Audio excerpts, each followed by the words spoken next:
Cheguei de viagem agora de manhã, né? E não podia deixar de estar aqui com vocês no Quarta com Deus. Só para tranquilizar vocês, o pastor Pedrão está com depressão, ansiedade, burnout, mas eu tenho casca grossa, ok?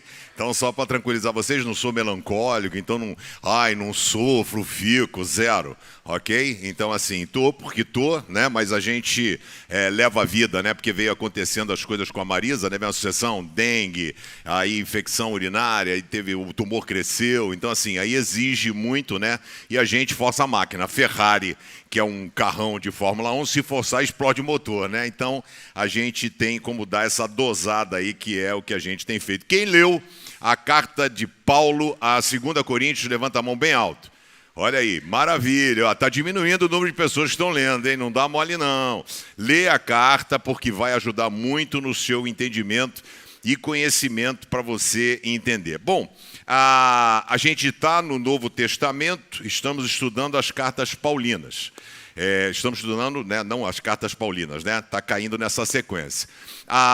Nós temos os evangelhos, são 4, o livro de Atos dos Apóstolos, as cartas paulinas são 13, e as cartas chamadas gerais, ou seja, não tem um endereçamento. É muito importante que você faça uso da hermenêutica, que é o contexto histórico-social. Isso faz toda a diferença na interpretação das Escrituras. Então tem pastor que fala baboseira de que a Escritura tem que ser reescrita. Isso é uma palhaçada. Não tem que ser reescrita, né? Ela tem que ser interpretada da forma correta, dentro do seu contexto, e você trazer para o dia a dia, trazer para o cotidiano. Exemplo. Paulo fala à igreja de Éfeso que a mulher se cale, que a mulher não fale na igreja. Então pegam este versículo e aí a mulher durante muitos anos não podia ter pastora mulher, porque Paulo disse à igreja de Éfeso que a mulher se cale dentro da igreja. Quando Paulo fala isso, a cidade de Éfeso tinha o templo à deusa Diana. O templo à deusa Diana só mulher falava. Só tinha mulher. Se homem fosse lá, ele era morto. Então só tinha mulher, só mulher tinha voz. Essas mulheres que serviam no templo da deusa Diana se converteram ao cristianismo e entraram na igreja cristã, que tinha uma cultura oriental, judaica. Então aquele negócio que a mulher anda atrás do homem, o homem anda na frente e a mulher anda atrás. Dentro dessa cultura, a mulher começa a falar, dar pitaco, fazer. Então Paulo falou para a igreja de Éfeso, que a mulher se cale. Ele não repetiu isso nos Gálatas, não repetiu em Corinto, não repetiu em Roma, não repetiu em nenhuma outra carta. Então aquilo foi pontual, que a mulher se cale. O outro texto, por exemplo, que foi de 1 Coríntios, aqui em 2 Coríntios também ele fala sobre essa questão, né, de Moisés, que Moisés, quando falava com Deus face a face, o rosto dele brilhava, que parecia um holofote. Ele tinha que botar um véu na cabeça, porque as pessoas não conseguiam falar com Moisés. E às vezes ele, para impressionar as pessoas, botava o véu na cabeça para que as pessoas pensassem que ele estava cheio da glória de Deus. E aí Paulo fala, esse véu que vocês colocam na cabeça ainda, né? Nós temos um véu superior, que é a presença do Espírito Santo em nós. E aí Paulo fala que a mulher deve usar véu na cabeça. Paulo falou isso para a igreja de Corinto. Paulo não falou isso para Éfeso, Filipos, Colossos, Roma, nenhuma outra carta. Então isso você não pode pegar um ato pontual e transformar isso numa doutrina. Com todo respeito,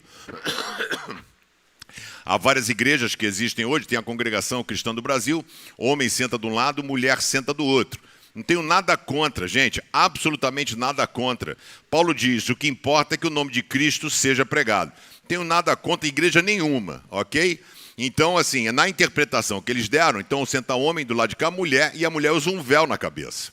Acontece que Paulo, quando disse em Corinto que a mulher usasse véu na cabeça, a mulher que servia no templo, tinha também um templo, a deusa Artemis, que é a deusa do amor, e aí as prostitutas sacerdotisas desciam ao entardecer para tentar conquistar os homens. E elas tinham as suas cabeças raspadas para poder se identificar, né? Tinham a cabeça raspada. Só que essas mulheres da cabeça raspada começaram a se converter.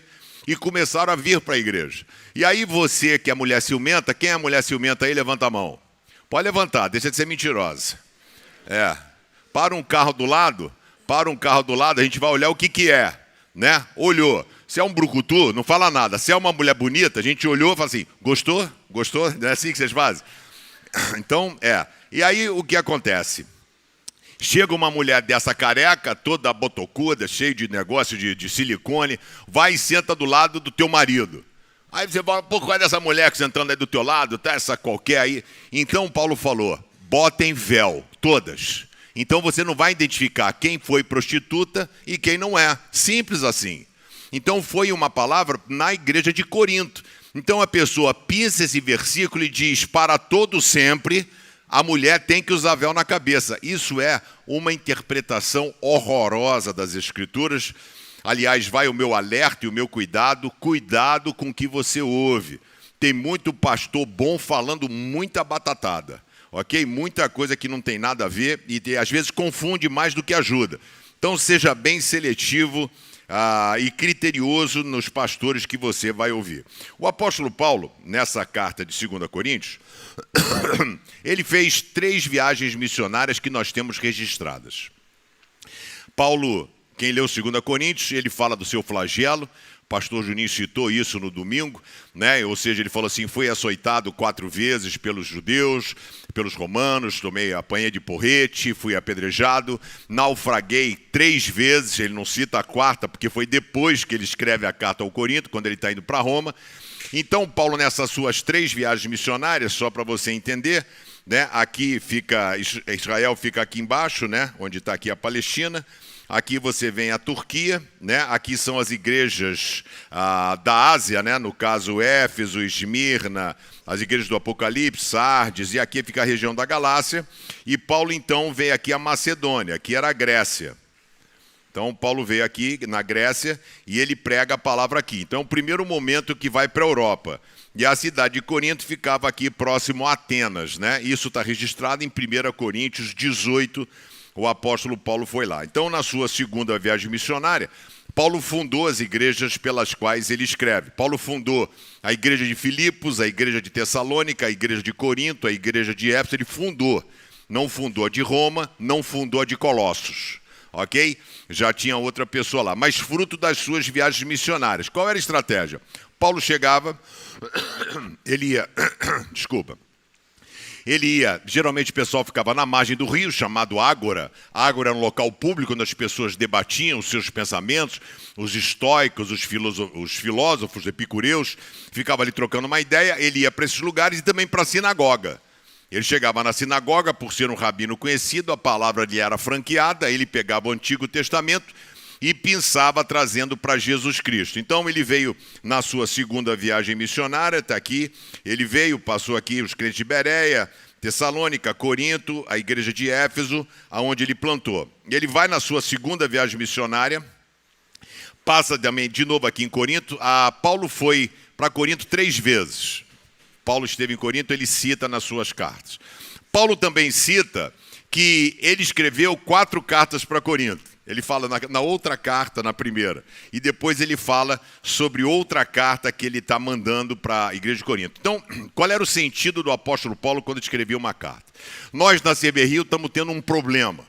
Um problema teológico, doutrinário que tem acontecido, que as pessoas acham que podem vir para a igreja e continuar fumando maconha. Então, Paulo vinha e falava para as pessoas, se abstenham dessas coisas, não permitam que o seu corpo... Então, ele era pontual. E ele tratava do problema específico de cada igreja. Na sua primeira carta, ele foi bem duro. Teve uma outra carta que a gente não tem, que Paulo foi extremamente severo. Tanto que a segunda carta, ele está fazendo um pedido de perdão. Ele vai bem no sapatinho, poxa, se vocês ficaram chateados, não era a minha intenção. Ele vai tentando colocar as pedras nos seus devidos lugares. Então, essa terceira viagem missionária de Paulo, ele funda, então, a igreja de Colossos. A viagem que ele fez foi no ano 50. Ele escreve a sua segunda carta no ano de 55. não muito depois de 52, mais ou menos 53, a carta de 1 Coríntios que Paulo escreve. Então ele escreve de Éfeso, ele ficou 3 anos em Éfeso e ficou 1 ano e meio em Corinto. A gente precisa entender que pense num lugar ruim, mas num lugar perdido, de imoralidade sexual, mas assim, a pior cidade grega era Corinto. Então as pessoas estavam entrando para a igreja e estavam trazendo seus hábitos e maus costumes. Por isso que Paulo fala, quem está em Cristo, nova criatura é. As coisas velhas já passaram e eis que tudo se fez novo. Tinha alguns membros da igreja que eram exaltados. Paulo defendia o tempo todo essa questão da fé, né? Ou seja, o que era certo, o evangelho que ele tinha pregado. E nessa carta especificamente, Paulo defende demais a sua apostolicidade. Você que leu capítulo 6, capítulo 7, capítulo 10, Paulo defende a sua apostolicidade. Por quê? Paulo chegava e orientava a igreja, vinham falsos pastores, falsos, às vezes até usando o nome de Paulo, para poder criar confusão. Não tem problema nenhum, pode continuar fumando maconha. Deus é muito bom, Deus é gracioso. E aí Paulo vinha tentando corrigir essas distorções que aconteciam ali. Por isso que ele fala, tenham paz com todas as pessoas e no seu modo de viver. A segunda carta vai tratar de uma forma especial do relacionamento entre Paulo e Corinto. Só para você ficar sabendo, essa questão dos versículos e dos capítulos, isso acontece no século XVI. Até o século XVI, você tinha a Bíblia corrida. 1 Corinto, 2 Corinto. Então você definia aonde parava. Né? A leitura que nós fazemos hoje das Escrituras, a gente chama de leitura indutiva. Porque você lê parábola do filho pródigo. Aí você lê que vai falar sobre o filho pródigo. Então você já foi induzido a isso. E aqui você não tem a ideia de quando termina. E Paulo está entrando em outro assunto. Paulo tinha muita coisa para falar e ele mudava de assunto muito rápido, e ele mudava, que é chamado de perícope, né, quando ele faz essas mudanças para lá e para cá. Ele então escreve essa carta aos cristãos, ali, e um resumo para você de 2 Coríntios. Capítulo 1, ele fala que Deus nos ajuda no sofrimento. O sofrimento que passamos serve para encorajar. Isso aqui as pessoas usam muito para testemunho. Quem passou por uma luta severa no casamento tem autoridade para poder ajudar pessoas que estão com problema no casamento. As pessoas que tiveram problemas com droga serão usadas para poder falar sobre esse problema com as pessoas. Paulo fala isso no capítulo 1.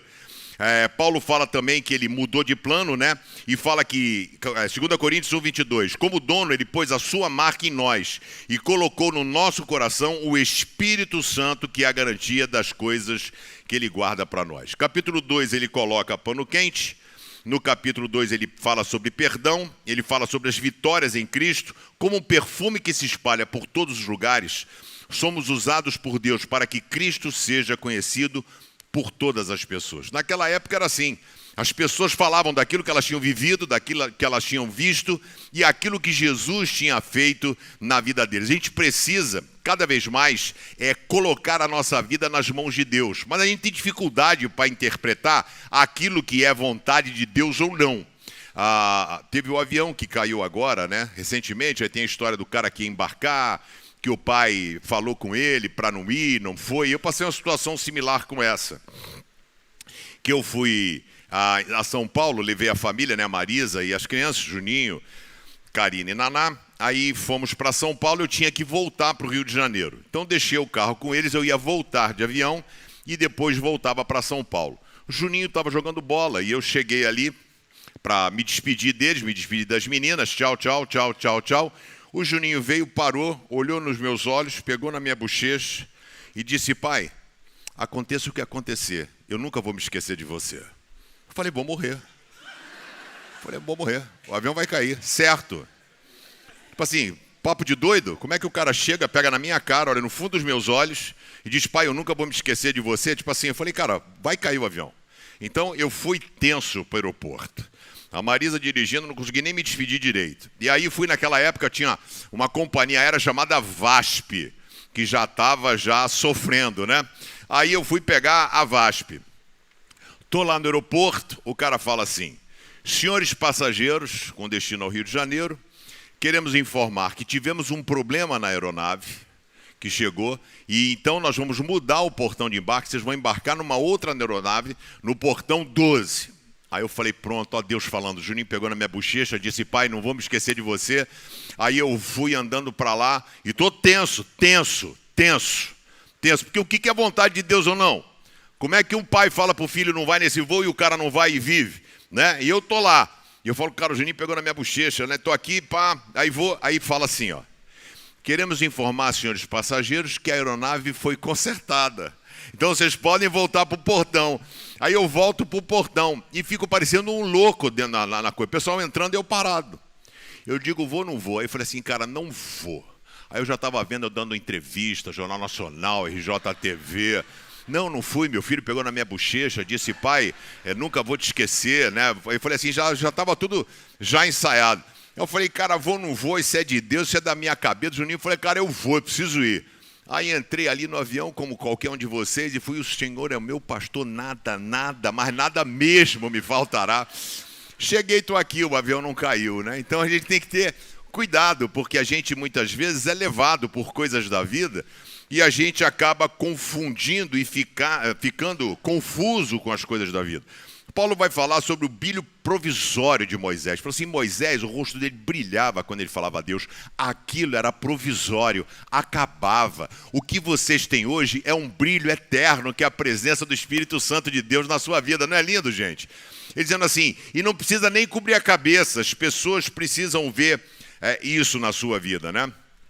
Aqui no capítulo 4, verso 16, foi o versículo que a Marisa leu no dia do culto de ação de graça, o testemunho dela antes da cirurgia. Por isso nunca ficamos desanimados, mesmo que o nosso corpo vá se gastando, o nosso espírito vai se renovando dia a dia. E essa pequena e passageira aflição que sofremos vai nos trazer uma glória enorme e eterna, muito maior do que o sofrimento. Foi o texto que Deus deu para Marisa. Nesse momento ela sabia que ia dar complicação, sabia que ia sofrer, foi o texto que ela leu aqui na igreja, né? Então Paulo fala que enquanto vivemos nesse corpo, estamos longe do lar. Então nós estamos aqui de passagem, nosso lugar é na presença de Deus. Por isso quando o homem de Deus morre, mulher de Deus, você fala assim, voltou para casa, né? Porque aqui não é o nosso lar. Ele fala sobre amizade com Deus através de Cristo. Quem está unido com Cristo, nova criatura é. As coisas velhas já passaram e eis que tudo se fez novo. Ele fala que Tito trouxe boas notícias do pessoal de Corinto, ele fala sobre generosidade, ele fala sobre oferta para Jerusalém, sua autoridade apostólica, capítulo 10. Capítulo 11, ele fala dos falsos apóstolos que apresentam um Jesus e Espírito Santo diferente do anunciado por ele, né? Porque as pessoas ensinavam o seguinte, pode ficar com Jesus e pode continuar na bandalha, não tem problema nenhum não. Tranquilo, isso aí não tem problema nenhum, não tem que mudar nada, não precisa parar nada, você pode continuar. Então as pessoas falavam numa cidade que a imoralidade sexual era um absurdo. Então essas pessoas se converteram para a igreja e falaram assim, mas eu posso continuar fazendo tal coisa? E esses pastores diziam que sim. Paulo fala sobre o seu sofrimento e flagelo, capítulo 11. Ele fala das suas visões e revelações que subiu ao céu. Então ele fala que subiu ao terceiro céu, mas ele fala na terceira pessoa. Conheci um homem que subiu até o céu, blá, blá, blá. Ele fala sobre isso. Paulo cita preocupação com esses super apóstolos, essas pessoas que se falam apóstolos. E em 2 Coríntios 13, no final de um culto, a gente dá aqui a bênção apostólica. É o nome, sabia? É a bênção apostólica. Aqui está em 2 Coríntios 13, que diz assim, que a graça do Senhor Jesus Cristo, o amor de Deus e a presença do Espírito Santo estejam com todos vocês. Então, é que a bênção apostólica é o que Paulo escreveu à igreja de Corinto. Ele fala algumas coisas muito interessantes que gerou muito problema e muita polêmica, né? A questão aqui, por exemplo, de 2 Coríntios 6,14. Não se ponham em julgo desigual com descrentes. Pois o que tem em comum a justiça e a maldade, a comunhão pode ter a luz com as trevas. Então, como pastor, fui muito abordado sobre assim, pastor, eu sou crente e estou namorando uma menina que não é crente. Jugo desigual? O que é o jugo desigual? Você pega 2 bois que bota uma canga igual, um boi forte e um boi fraco. Então o forte vai puxar para um lado e vai arrastar o cara. Então fala jugo desigual. Então isso é um problema. Só que na vida eu já vi, por exemplo, o cara era não crente, a menina era crente. O cara se converteu, se tornou um pastor. E aí? Entendeu? Então a gente tem que ter cuidado, analisar, cada caso é um caso. A gente não pode pegar e generalizar. Eu tive uma empresa com 2 sócios que não eram evangélicos, não tive problema nenhum. Melhor do que muito crente. Foi um momento top de linha, né? Ele fala sobre a luz do evangelho. O Deus desta era, diabo, cegou o entendimento dos descrentes para que não vejam a luz do evangelho, que é a imagem de Deus. Ele fala aqui em 2 Coríntios 5:7, porque vivemos pela fé e não pelo que vemos, né? Então, Paulo vai falar algumas coisas interessantes. Ele fala sobre o tribunal de Cristo, pois todos nós devemos comparecer perante o tribunal de Cristo. Isso aqui gera uma polêmica danada, viu? Você já ouviu falar em galardão? Quem já ouviu falar em galardão? Levanta a mão. Pois é, isso é um tema polêmico, aberto, ninguém pode responder. Quem responder para você é aqueles pastores que tem no YouTube, né, que fica pacachu, pachu, pachu, pachu, já viu o cara falando em línguas, né? Só ele entende, nem ele entende. E aí, nessa questão aqui, Paulo fala, né, que nós vamos estar diante do tribunal de Cristo para que cada um receba de acordo com as obras praticadas por meio do corpo, quer sejam boas, quer sejam más. Nós vamos estar diante de Jesus para prestar contas a Ele. E sabe o que vai acontecer? Vai estar no céu o galerão, ele vai pegar no data show e vai botar os seus pecados. Olha lá, olha aqui você lá, vendo pornografia, sua mulher está lá, tá vendo? Olha lá você vendo. Vai pegar você, já pensou? Vai botar a gente diante do tribunal de Cristo. E ele fala sobre essa questão, dá uma ideia de galardão, ou seja, que se você foi uma pessoa muito boa aqui na terra, não sei dizer, tá, gente? Paulo foi ao 3º céu, diz o texto. Por quê? Tem 2º? Tem 1º? Como é que funciona? Então, se você estiver curioso, morre, vai para lá e se puder, conta pra gente, né? Então não tem pressa, o importante é estar dentro. Se é o 1º, se é o 2º, se é o 3º, o importante é a gente estar dentro. Quero convidar você e falar com você nessa noite o seguinte: Deus pode mudar a sua história. Crê nisso? Diga amém. Deus pode mudar a sua história, a nossa história não acabou. Entendo que a gente vive um mundo extremamente complicado, as coisas são adversas, né? O mundo cada vez mais entra numa espiral, né? Que são as dores de parto, Jesus falando. Mas ele tem o poder de fazer novas todas as coisas, é o que ele fala aqui. E ele tem o poder de mudar a sua história. Então, não importa quem você é, não importa o que você fez, ele não está preocupado com o teu passado. Ele quer arrumar o teu presente para que você tenha um futuro maravilhoso nas mãos dele. É ele quem pode fazer as coisas. Então, quem joga o passado na tua cara é o diabo, que a palavra diabolos é acusador. Aí ele fala, tá vendo? Quem é você? Olha para a tua vida, cara. Como é que você vai fazer isso? Então, você tem que ter cuidado e estar extremamente ligado em Deus. Deus pode mudar a sua história. Abra a sua Bíblia em 2 Coríntios 3, verso 2 e 3. É aqui nesse texto que Paulo fala que nós somos cartas vivas de Cristo, né? Que nós usamos como tema aqui desse ano. Vocês mesmos são a nossa carta. Legal, né? Paulo falando assim, vocês são. As pessoas vão ler a sua vida. O Rick Warren fala no livro dele, Uma Igreja com Propósito, que a única Bíblia que muitos amigos seus lerão é a sua vida. É a única Bíblia que ele vai ler. Ele não vai ter acesso à Bíblia, não vai ter curiosidade de ler a Bíblia, não vai abrir a Bíblia, é só olhar a sua vida. Se você, antes de se tornar cristão, pegava a Bíblia para manusear.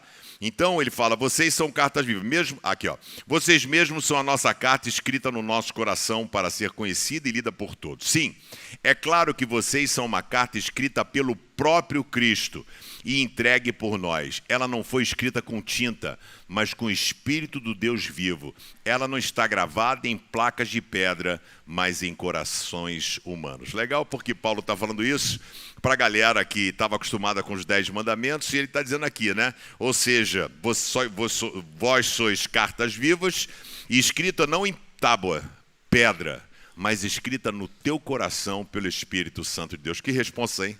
Que a gente tem. Vamos orar pedindo a bênção de Deus? Obrigado, Senhor, pelo privilégio que temos de estudar a Tua Palavra, e eu peço que Teu Espírito Santo possa sondar os nossos corações e ver aonde e como precisamos mudar. E que essa obra seja grandiosa em nossas vidas. Eu oro em nome de Jesus. Amém. Dizem que tem sempre o antes e o depois. Eu não vi o filme todo, mas ficou interessante porque a Marisa ficou vendo e eu vim para cá. É uma conversa que tem no seu título de Freud com C.S. Lewis. Ele é um professor de Oxford e ele foi ter um encontro com Freud no início da Primeira Guerra Mundial. Freud, ateu, judeu ateu, e ele um professor cristão. E os dois estão dialogando. Vi metade do filme, achei fabuloso a argumentação de um e de outro ali, né? Depois fica a dica para você dar uma olhada, né? É um filme mais lentinho. Quem gosta de sangue, né, não vai encontrar muito lá. Mas eu quero apresentar a vocês, em primeiro lugar, que é possível começar de novo. Gente, Deus tem a capacidade de fazer e gerar coisas novas na nossa vida. A gente é um poço de trauma, né? O pastor Juninho trabalhou o trauma no domingo passado, né? Então a gente tem problema, né? A gente, da nossa infância, da nossa adolescência, o bullying na escola, aquele patrão que pegou você, falou de uma forma atravessada, isso a gente vai jogando para dentro e a gente faz de conta como se não existisse. Mas às vezes a nossa reação, quem aqui tem medo de injeção? Levanta a mão, pode levantar. Isso, pode levantar, isso. Tem medo de injeção. Então, mas por que você tem medo de injeção? Né? Provavelmente, né, alguma pessoa, você quando era criança, pegou um barbeiro que foi fazer a sua veia, ou você tomou bezetacil. Quem já tomou bezetacil? Gente, que coisa desgraçada. Eu estava uma vez numa gripe, não sei o que, o cara falou assim, toma bezetacil. Eu fui cair na besteira. Eu falei, vamos tomar bezetacil, ficar na injeção. Eu tenho que falar que dói nada. Aí, pá, bota aqui. Na hora que o cara botou, eu falei, velho, minha perna vai cair, né? Eu falei, cara, quebrou a agulha dentro, né? O cara furou, eu nunca senti uma dor como eu senti com esse troço na minha vida. Tanto que uma vez eu tive um problema, o cara falou bezetacil. Eu falei, qualquer coisa, mano, supositório, o que você quiser. Eu falei, bezetacil, não tomo, mas não tomo mesmo, né? Fiquei traumatizado. Mas é interessante porque Paulo vai dizer o seguinte, quem está unido com Cristo, ou seja, não é para qualquer um. Não é para quem quer. Ou seja, quem está unido com Cristo é uma nova pessoa, uma nova criatura. Acabou-se o que era velho e já chegou o que é novo. Preste atenção, quando você de fato entrega a sua vida a Jesus, há um rompimento com a sua velha vida. Não é porque você quer, porque maior é o que está em você, você não tem mais prazer nas coisas do mundo.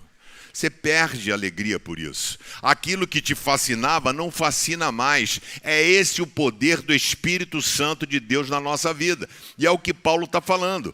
Ou seja, que ele faz nova todas as coisas. Ou seja, quem está unido com Cristo é uma nova pessoa. Jesus falou isso em João capítulo 3, quando ele está batendo um papo com Nicodemos. Nicodemos era um professor de história, de religião judaico, fazia parte do Sinédrio, que eram 70 pessoas que decidiam as coisas religiosas de Israel, e ele foi procurar Jesus à noite, provavelmente com vergonha, né, das pessoas verem ele procurando Jesus. Ele vai procurar Jesus e começa a fazer pergunta. E Jesus fala para ele assim, necessário é nascer de novo.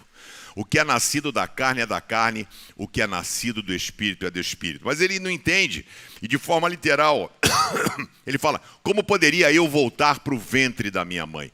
Querido, quando você está em Cristo, ele tem o poder de transformar a sua vida por inteiro, fazer de você uma nova pessoa. Sabe que das pessoas não conhecerem e falar assim, cara, o que aconteceu com esse cara? O que houve na vida dele que mudou? É a presença de Deus. A salvação para alguns é um ato, para outros é um processo e para alguns é um ato acompanhado de um processo. Eu particularmente, pastor Pedrão, quando você entrega a sua vida a Jesus, você é justificado. Você sai do banco dos réus, condenado, e você vem para o banco dos absolvidos. Mas é interessante que ele fala mais uma coisa. ele fala, necessário é nascer de novo, que é a regeneração. É quando você diz, não mais eu, mas Cristo vive em mim. É quando você não tem mais prazer no pecado, né? Porque isso é muito sério, né? O prazer no pecado. A Bíblia fala que os iníquos não vão entrar no céu. Iniquidade. Iniquidade é o cara que peca, sabe que é errado, faz e gosta, e não está nem aí, né? Isso é iniquidade. Então é interessante, porque você, quando está em Cristo, ele fala, necessário é nascer de novo. É quando você se rende. É quando você não tem mais vontade, a tua vontade é fazer a vontade de Deus. É quando você chega no estágio de uma absoluta confiança em Deus. Sabe, você entende que a vontade de Deus é boa, perfeita e agradável em qualquer situação. E isso acontece quando você é gerado de novo. E em Hebreus fala que sem santidade ninguém verá Deus. E aí você acha que vai ser facinho? Será que é mole assim? Ou será que eu preciso? Por isso que algumas pessoas falam que é um ato, entreguei a vida a Jesus, e cada domingo, cada culto que eu venho, eu vou entregando algo no Senhor, eu vou sendo gerado de novo. Aquilo que eu fazia não faço mais, é um processo que acontece na nossa vida. Então Paulo escreve e fala isso a uma igreja confusa nos seus valores espirituais. Estava acontecendo uma grande mistura, um sincretismo religioso de todos os lados. Judeu, grego, romano, pagão e etc.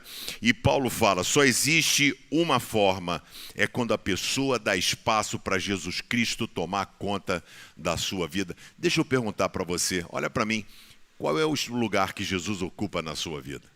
Você pode dizer que Jesus é o primeiro lugar? Que a tua vontade é fazer a vontade de Deus? Você é 100% fiel em tudo para com o Senhor? A sua forma, a sua postura, a sua conduta, a sua forma de viver. Sabe, a gente está precisando mudar e permitir com que Deus mude a nossa história. O que Paulo está colocando é que quando uma pessoa está em Cristo, unido com Ele, essa pessoa vai experimentar o melhor de Deus. Sabe, talvez ainda não tenha acontecido na sua vida, porque só Ele pode fazer de nós novas criaturas. Quando Jesus chega, Ele chega chegando. Ele chega fazendo novas todas as coisas. Jesus já fez tudo novo na sua vida? Diga assim, já fez tudo novo na sua vida? Segundo lugar, Paulo nos ensina que a vida cristã não é fácil, porque o cristão ele enverga, mas não quebra. Sabe, a palavra resiliência.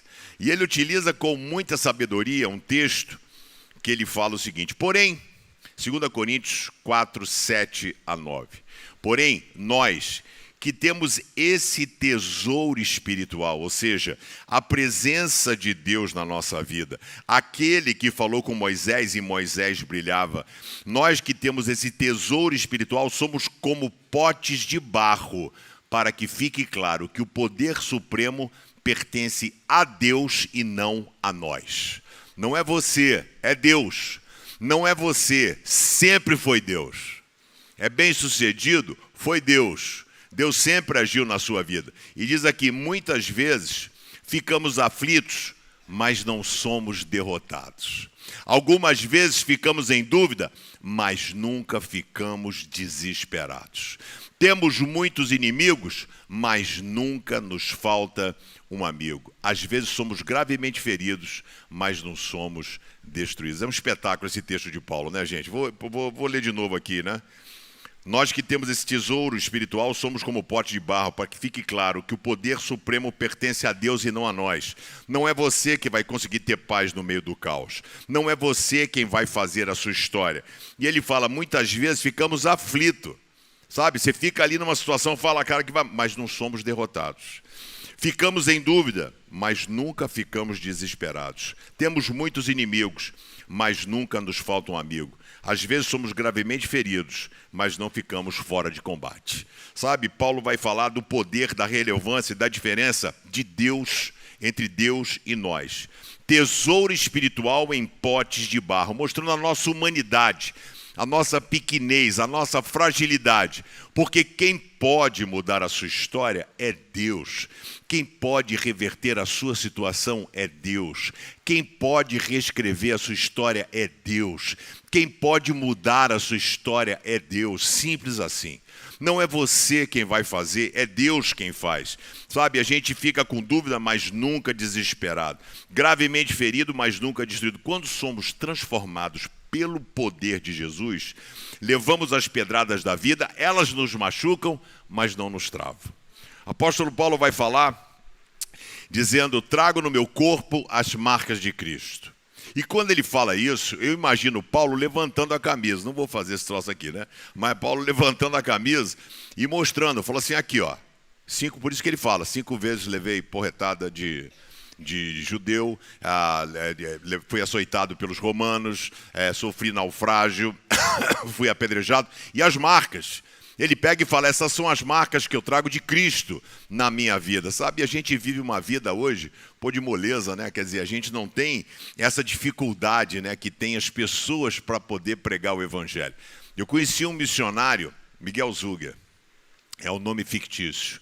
Ele era missionário na faixa de Gaza, E ele ficava com a sua roupa árabe entregando uma Bíblia com a capa do Alcorão. Porque na religião muçulmana o cara não pode rejeitar o Alcorão. Então quando ele entregava, o cara pegava. O cara estava levando uma Bíblia para sua casa. Sabe, ele conta as histórias pelas quais ele passou lá. É surpreendente aquilo que Deus faz na sua vida. E como é difícil, às vezes, as pessoas aprenderem a andar com Deus de forma diferente. Andar com confiança, andar com fé. Quem anda com Deus tem a convicção de não estar sozinho nas tribulações. Olha aqui para mim, você não está sozinho. Deus está com você. Sabe, você vai olhar, ele é a sombra do Onipotente. Deus está com você. Deus está do seu lado. Você, muitas vezes, não tem a sensibilidade de perceber que Deus está agindo. E eu quero, em último lugar, dizer que hoje é dia de você ir além. Eu tenho aprendido, com os meus 59 anos de vida, de que eu não sei nada. Que eu preciso aprender cada vez mais e lutar para ser uma pessoa melhor. E aí você tem que saber quais são os limites, o que você deve fazer e o que não deve, o que pode e o que não pode. Eu estava batendo um papo ali agora, lembrando quando eu fiz o culto na laje, né, que eu fiz na minha casa lá, na pandemia. Aproveitei lá a primeira semana, o pessoal estava parado. Aí mandei para algum grupo do pessoal do vôlei, do Novo Leblon, blá, blá, blá. Eu falei, olha, vou fazer um troço aqui em casa, e aí se você puder mandar para os grupos, etc e tal. Nós temos 2 famílias que eu sei pelo menos que se converteram nesse evento ali, né, que a gente fazia toda sexta-feira. E aí o objetivo, cara, de levar a palavra de Deus, abençoar pessoas, trazer um pouco de alegria no pânico, né? Todo mundo trancado em casa, as pessoas sem esperança, desesperadas, todo mundo com medo de morrer, foi colocado um medo. E aí eu cheguei e falei, gente, quero trazer para vocês uma palavra de paz, uma palavra de amor, uma palavra de alegria, né? Quero convidar você para vir à varanda e tal. O pessoal foi, e aí a gente cantou Segura na Mão de Deus e Vai, que todo mundo conhece, aquela do Zaqueu também, né? Como Zaqueu, etc. E aí entra na minha casa, entra na minha vida. E aí eu dei uma palavra de 5 minutos ali, jogo rápido. O objetivo foi abençoar as pessoas ali. Um morador do prédio da frente foi no meu prédio, tocou no interfone e mandou eu descer, acredita? Chegou e falou assim, seu Pedro, o senhor está aqui, ele é do prédio lá, e mandou o senhor, falou para o senhor descer. O que eu fiz como homem de Deus? Não desci. Eu ia matar ele, jogar tudo fora o que eu fiz. Eu desço lá, o cara vai botar o dedo na minha cara, vai bater a mão no meu peito. Eu sou gente. Falei, não desço. Aí, o que ele quer falar com você no interfone, pode botar. Aí botou, não desce aqui. Falei, meu amigo, eu sou cardiopata. Eu não vou descer não, tá bom? São 8 horas da noite, você acredita? O cara descobriu meu e-mail, o cara ficou me mandando e-mail, você acredita? Fazendo um negócio, tentando fazer o bem. E é isso que acontece. As pessoas não conseguem entender, e é o dia de você ir além. E aí o que eu fiz? Ele mandou um e-mail para mim, eu perguntei para ele, você mora em qual apartamento? Falei, vamos fazer o som, tiramos a caixa de som, abaixa o som para lá. Peguei pro cara, peguei o telefone dele, falei, tá bom assim, tá te incomodando? Não sou crente, gente. Não sou crente. Qual era a minha vontade? Qual é o seu apartamento? Mete o volume todo, vamos quebrar o apartamento dele.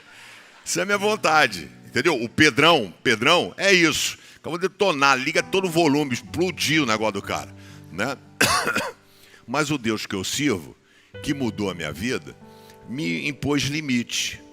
Eu falei, não posso descer, não vou descer. Sabe daquela de, vou descer, e aí? O que foi? Não vou. Então você precisa ir além. É quando você vai além das suas forças. Paulo fala em 1 Coríntios 13:5, examinem-se para descobrir se vocês estão firmes na fé. É o mesmo Paulo que diz, aquele que pensa estar de pé, cuidado para que não caia. É ele que diz, e isso aqui, vou deixar uma dica para você. Isso aqui é um exame diário. Todo dia examina. Não deveria ter falado assim com a minha esposa.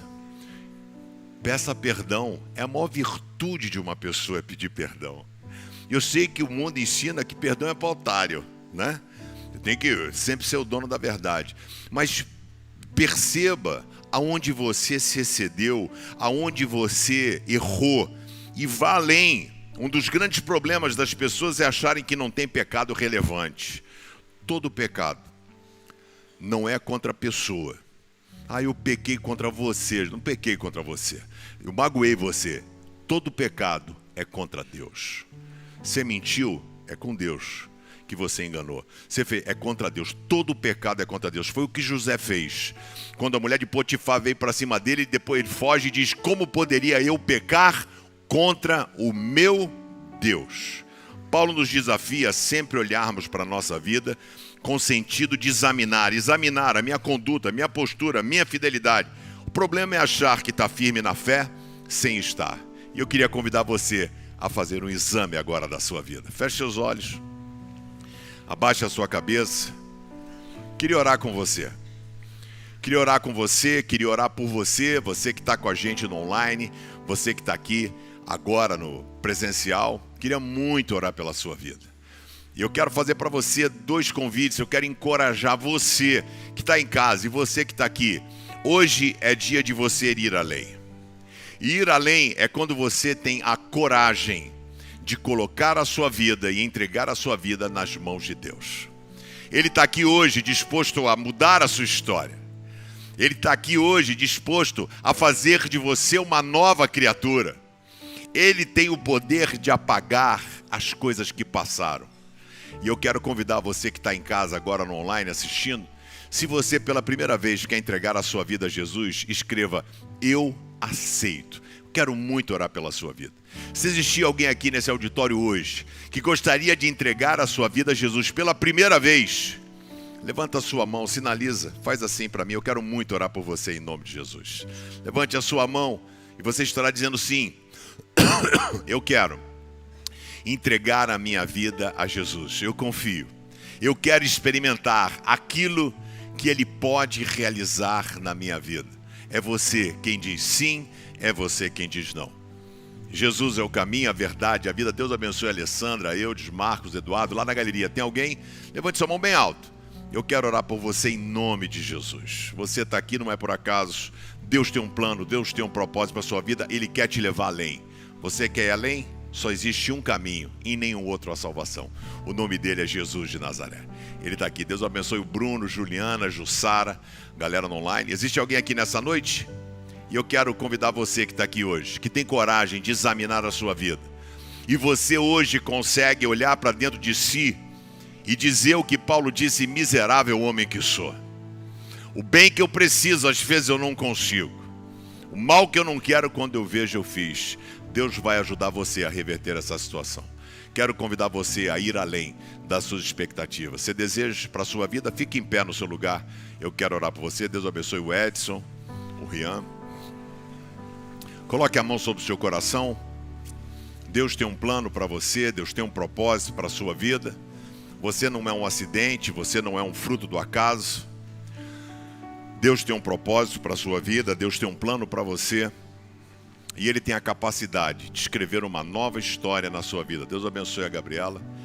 Quero orar com você. Pai, obrigado, Senhor, pela Tua fidelidade, pela Tua bondade, pela Tua graça e a Tua misericórdia.